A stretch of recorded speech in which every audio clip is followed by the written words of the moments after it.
जरूर कर दीजिएगा। तो शुरुआत में मिलो स्टेनफील्ड नाम के एक आदमी को दिखाते हैं जिसे ऑटिज्म स्पेक्ट्रम डिसऑर्डर है, यानी ASD। वो न्यू जर्सी की एक सड़क पर खड़ा एक फ्लावर शॉप में खड़ी औरत को देख रहा होता है। इसी बीच वो अपनी इर्द गिर्द हो रही घटनाओं को लेकर कोई कैलकुलेशन कर रहा होता है। वो दूर से आती हुई एक बस, सड़क का पैथोल, एक स्ट्रीट आर्टिस्ट और एक बाइसाइकिल राइडर को गौर से देखता है। फिर वो सड़क क्रॉस करके पैथोल के पास वाले मेल बॉक्स पर एक पेन रखता है। उसकी इन एक्टिविटीज का कोई प्लांट सीक्वेंस होता है। जैसे ही वो ऐसा करता है तो एक प्लांट चेन रिएक्शन की तरह एक के बाद एक करके घटनाएं होती हैं, जिसमें पैथोल में एक टैक्सी उतरती है, जिसकी वजह से पैथोल का पानी उस पेन में गिरता है और वो पेन नीचे गिर जाता है। इस बात को वो स्ट्रीट आर्टिस्ट नोटिस करता है और पेन उठाने के लिए उसके पास जाता है, और इसी दौरान वो साइकिलिस्ट तेजी से आकर आर्टिस्ट से टकराकर मेल बॉक्स पर गिरता है और मेल बॉक्स पास के एक फ्रूट स्टैंड पर गिरता है। इस वजह से वहां हलचल मच जाती है और बस ड्राइवर का ध्यान भी इस तरह आकर्षित हो जाता है। ध्यान भटकने से वो ट्रैफिक सिग्नल को रेड होते हुए नहीं देखता और सीधे जाकर बस को उस औरत के ऊपर चला देता है। वो औरत ऑन द स्पॉट मर जाती है। इस तरह मिलो का प्लान रहा सक्सेसफुल और वो उस जगह से आराम से चला जाता है। अगले सीन में FBI स्पेशल एजेंट ओलिविया डुनहम को दिखाते हैं, जो होमलैंड सिक्योरिटी के फ्रिंज डिवीजन में काम करती है। ये पैरानॉर्मल एक्टिविटीज में स्पेशलिस्ट है। दरअसल एक हेड इंजरी की वजह से ओलिविया कई दिन बाद आज काम पे लौट रही है। फ्रिंज हेडक्वार्टर्स में उसका team supervisor Charlie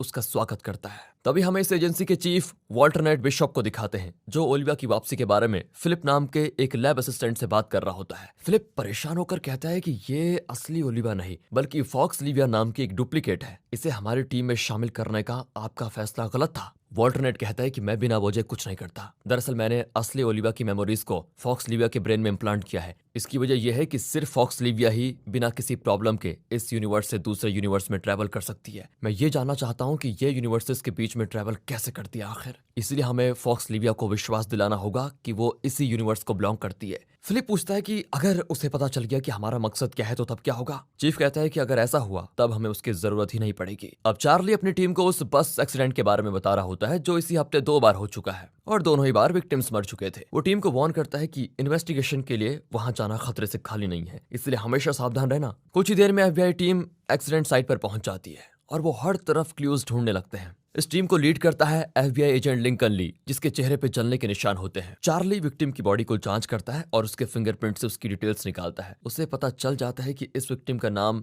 Julian foster है। ओलिविया उस बस ड्राइवर से पूछताछ करती है तो वो बेचारा शॉक में होता है, क्योंकि आज तक उसके बस के नीचे कोई पशु पक्षी कुछ नहीं आया, पर ये इंसान कैसे आ गया उसे खुद पता नहीं। दूसरी ओर एजेंट ली अब जानना चाहता है कि इस एक्सीडेंट के कोई नेचुरल कारण थे या फिर नहीं, पर उसे ऐसी कोई पॉसिबिलिटी नजर नहीं आती। लेकिन उसे स्पॉट पर एक बॉल पॉइंट पेन मिलता है। ओलिविया आई विटनेस से पूछताछ करके एजेंट ली को बताती है कि स्ट्रीट आर्टिस्ट इस पेन को उठाने के लिए नीचे झुका, जिस दौरान वो बाइसाइकिल राइडर से टकराया और तभी फ्रूट स्टैंड गिर गया था। एजेंट ली अब इस नतीजे पे पहुंचता है कि इस पूरी घटना की शुरुआत इस पेन से हुई थी। इसके बाद एक चेन रिएक्शन की तरह घटनाएं हुई और अंत में विक्टिम की मौत हो गई। अगले दिन फ्रिंज हेडक्वार्टर्स में एजेंट ली और चार्ली ये पता लगाने की कोशिश करते हैं कि एक ही हफ्ते में हुए इन 2 बस एक्सीडेंट्स के बीच कनेक्शन क्या है आखिर। एजेंट ली पहले एक्सीडेंट स्पॉट की फोटोज और उसी बॉल पॉइंट पेन को देखता है जो दूसरे एक्सीडेंट स्पॉट पर था। उसे अब शक होने लगता है कि दोनों ही एक्सीडेंट्स नहीं थे, बल्कि एक्सीडेंट की तरह प्लान की गई घटनाएं थी। अब वो फ्रिंज एजेंसी की मैथमेटिशियन एस्टेट से मिलते हैं और इन घटनाओं की डिटेल्स बताते हैं।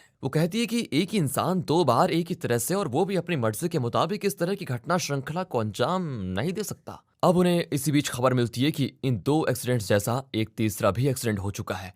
ये सुनकर एस्टेड शॉक हो जाती है। वो तुरंत एक्सीडेंट स्पॉट पर जाकर देखते हैं तो इस बार एक्सीडेंट के विक्टिम्स जिंदा होते हैं। वहां आई विटनेस बताते हैं कि अचानक एक कुत्ता सड़क पार करने लगा तो ड्राइवर बस कंट्रोल खो बैठा। ओलिविया नोटिस करती है कि वहां एक बॉल पॉइंट पेन लुढ़क रहा है। अब वो रियलाइज करती है कि ये घटना श्रृंखला अभी खत्म नहीं हुई है और आगे भी कुछ होने जा रहा है। वो आसपास देखती है तो उसकी नजर मिलो पर पड़ती है, जो एक ब्रिज पर खड़ा इन्हें अजीब तरह से देख रहा होता है। कुछ सेकंड्स के बाद एक आदमी जिसने एयरबड्स पहन रखे थे वो सड़क क्रॉस कर रहा होता है और अचानक तेजी से आती हुई एम्बुलेंस के नीचे आकर मर जाता है। अब ओलिविया को पक्का यकीन हो गया है कि ये सब मिलो करवा रहा है। वो अपनी टीम को अलर्ट करती है और मिलो की ओर भागते हैं। उन्हें आते हुए देखकर मिलो तुरंत अपने दिमाग में घटनाओं का एक और चेन रिएक्शन कैलकुलेट करता है और एक साइकिल को ब्रिज के ऊपर से फेंक देता है। इस वजह से तेजी से आती हुई बस अपना रुख बदलकर ब्रिज के नीचे जाने लगती है। इतने में ओलिविया मिलो को गन पॉइंट पर सरेंडर करने को कहती है, लेकिन एंड वक्त पर वो ब्रिज से कूद पड़ता है और ठीक बस के ऊपर लैंड करके बच निकलता है। अगर इस सीजन का कॉन्सेप्ट आपको पसंद आया हो तो वीडियो को लाइक जरूर कीजिए दोस्तों, क्योंकि इसके बाद मिलो अपने घर पहुंचता है जहां उसकी बहन मैडलिन उसके लिए बहुत परेशान हो रही थी। कहती है कि मुझे हॉस्पिटल से कई बार कॉल्स आ चुके हैं पर मिलो उसकी किसी बात पर ध्यान नहीं देता।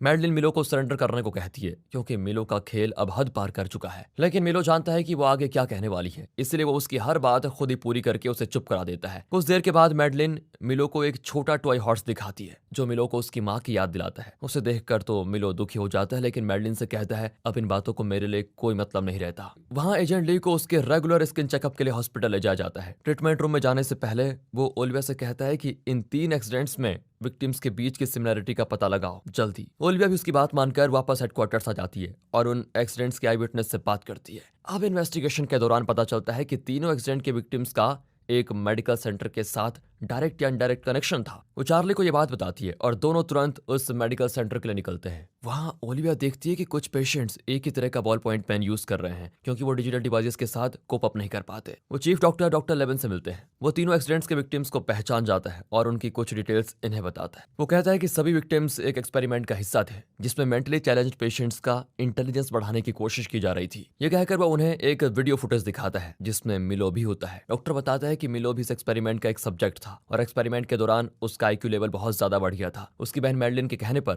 हमने मिलो को हॉस्पिटल से डिस्चार्ज कर दिया, लेकिन हमने मैडलिन को वार्न किया था कि इतना ज्यादा आईक्यू खतरनाक हो सकता है, इसलिए तुम जल्द से जल्द मिलो को वापस हॉस्पिटल ले आना। हम इस एक्सपेरिमेंट के प्रभाव को रिवर्स कर देंगे और वो नॉर्मल हो जाएगा। वो आगे कहता है कि उसे हम कई बार कॉल कर चुके हैं लेकिन हमें कोई रिस्पॉन्स नहीं मिल रहा। इतना ही नहीं, जो भी मिलो को कंट्रोल करने की कोशिश करता है वो उन सब का कत्ल करता जाता है। अब ये दोनों मैडलिन से मिलने जाते हैं पर वो नहीं जानते कि मिलो ओलिविया पर नजर रखे हुए है और वो ओलिविया के हर मूवमेंट को नोट कर रहा है। ऐसा करके वो उसके हर अगले मूवमेंट को प्रिडिक्ट कर लेता है। आखिर चार्ली और ओलिविया मिलो के घर पहुंचते हैं। वो मैडलिन से मिलो के बारे में पूछते हैं तो वो कहती है मैं कुछ नहीं जानती। वो साफ जानते हैं कि मैडलिन झूठ बोल रही है, इसलिए वो उसे साफ साफ बता देते हैं कि मिलो कितने घिनौने क्राइम्स कर रहा है। उसे जल्दी नहीं रोका गया तो वो और लोगों की जान ले सकता है। फिर चार्ली मिलो के कमरे को चेक करता है। ओलिविया मैडलिन को बताती है कि मुझे भी मेरी बहन बहुत प्यारी थी लेकिन एक दिन वो चल बसी, मैं उसे बहुत मिस करती हूँ। ये सुनकर मैडलिन को उसके लिए बहुत बुरा लगता है और वो अपने भाई के बारे में कुछ बातें शेयर करती है। वो बताती है कि मिलो कई घटनाओं को प्रेडिक्ट कर सकता है और वो भी छोटी से छोटी डिटेल्स के साथ, लेकिन जब मैं उसे माँ का दिया हुआ टॉय हॉर्स दिखाती हूँ तो उसका कॉन्सेंट्रेशन पूरी तरह से टूट जाता है। अब मैडलिन को ओलिविया पर विश्वास होता है और वो नहीं चाहती कि मिलो की वजह से और लोग मरे, इसलिए वो ओलिविया को एक छोटा सा नोट देती है जिसमें उस होटल का एड्रेस होता है जहां मिलो ठहरा हुआ है। ओलिविया और चार्ली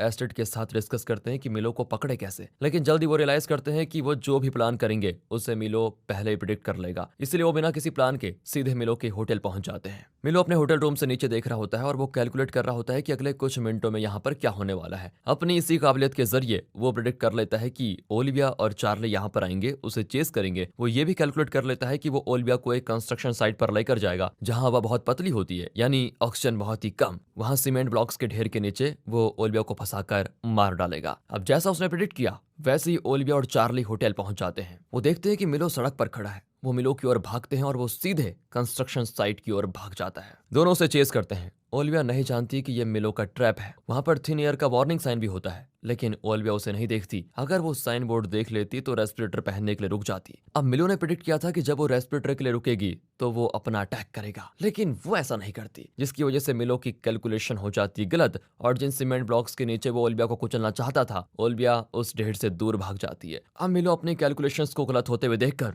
एकदम शॉक हो जाता है और आखिर ओलिविया उसे पकड़ ही लेती है। यहाँ पर ऑक्सीजन की कमी के कारण ओलिविया को सांस लेने में मुश्किल होती है, लेकिन एन वक्त पर चार्ली उसके लिए रेस्पिरेटर लेकर आता है। अब वो ओलिविया से पूछता है कि तुमने रुक कर रेस्पिरेटर क्यों नहीं पहन लिया, तो ओलिविया कहती है कि मैंने वार्निंग साइन बोर्ड नहीं देखा था। फिर ओलिविया मैडलिन को हॉस्पिटल ले आती है जहां मिलो एक सुपर कंप्यूटर के साथ इंटरेक्ट कर रहा होता है। तब डॉक्टर बताता है कि मिलो को जो आईक्यू बूस्टिंग दवाइयां दी गई थी वो उसके दिमाग पर परमानेंट असर कर चुकी हैं, इसलिए अब उसके आईक्यू को कम करने का कोई रास्ता नहीं है। अब उसका दिमाग इतना एडवांस्ड हो गया है कि सुपर कंप्यूटर के अलावा और कोई उसकी बातें समझ नहीं सकता। ये सुनकर मैडलिन बहुत दुखी हो जाती है और मिलो को एक कमरे में उसका वही टॉय हॉर्स छोड़कर चले जाती है। उसी शाम को ओलिविया को अपने बॉयफ्रेंड पीटर का विजन आता है जो कि दूसरे यूनिवर्स में रहता है। पीटर बताता है कि जहां पर तुम रह रही हो तुम उस यूनिवर्स को बिलोंग नहीं करती, तुम्हें उस यूनिवर्स के तौर तरीके नहीं आते, शायद इसलिए तुमने थिन एयर वाला वार्निंग साइन नहीं देखा, लेकिन इस वजह से तुम्हारी जान बच गई। अगर तुम्हें पता होता कि ऐसी जगहों पर वार्निंग साइन होते हैं तो तुम उस कंस्ट्रक्शन साइट पर मर चुकी होती। वो कहता है कि तुम्हें अपनी पुरानी मेमोरीज को रिकॉल करना चाहिए। ये कहकर वो ओलिविया को किस करता है और गायब। और इसी के साथ दोस्तों ये एपिसोड यहाँ पर खत्म होता है। तो दोस्तों कैसा लगा फ्रिंज का ये एपिसोड? अगर आप इस सीरीज के अगले एपिसोड्स को देखना चाहते हैं तो कॉमेंट में जरूर बताइएगा। और अगर ये वीडियो आपको अच्छी लगी हो, स्टोरी अच्छी लगी हो, एक्सप्लेनेशन अच्छा लगा हो तो इसे ज्यादा से ज्यादा शेयर करें, वीडियो को लाइक कीजिए और चैनल को सब्सक्राइब कर दें। तो फिर मिलते हैं अगली वीडियो में, तब तक के लिए गुड बाय, अपना ख्याल रखिए एंड फाइनली